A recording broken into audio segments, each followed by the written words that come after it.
ഇന്നത്തെ വീഡിയോയിലേക്ക് എല്ലാവർക്കും സ്വാഗതം.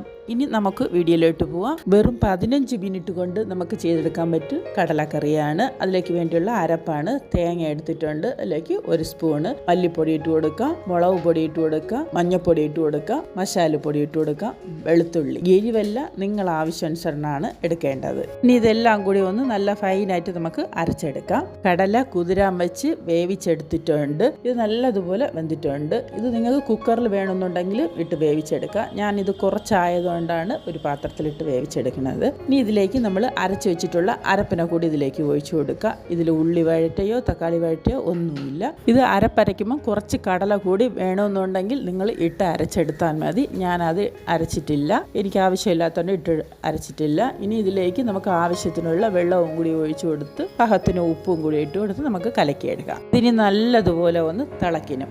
അതിനുശേഷം നമുക്കിതിലേക്ക് താളിച്ചിട്ട് കൊടുക്കുക. വളരെ പെട്ടെന്ന് നമുക്കിത് ചെയ്തെടുക്കാൻ പറ്റുന്നതല്ലേ. ഒന്ന് ചെയ്ത് നോക്കുക, എല്ലാവരും പറ്റുമെന്നുണ്ടെങ്കിൽ. ഇനി ഒരു താളിപ്പ് കറണ്ടി വെച്ചിട്ടുണ്ട്. അതിലേക്ക് എണ്ണ ഒഴിച്ചു കൊടുക്കുക. എണ്ണ ചൂടാകുമ്പോഴത്തേക്ക് കടുക് ഇട്ട് കൊടുക്കാം. കടുക് പൊട്ടിയതിന് ശേഷം വറ്റൽമുളക് ഇട്ട് കൊടുക്കുക, കറിവേപ്പില ഇട്ട് കൊടുക്കുക.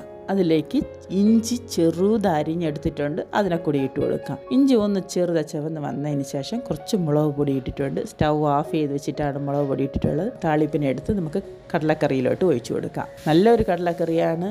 ദോശയ്ക്ക്, ഇഡ്ഡലിക്ക്, പുട്ടിന് എല്ലാത്തിൻ്റെ കൂടിയും കഴിക്കാൻ പറ്റും. ഇനി അടുത്ത വീഡിയോയിലിട്ട് കാണാം. Bye bye.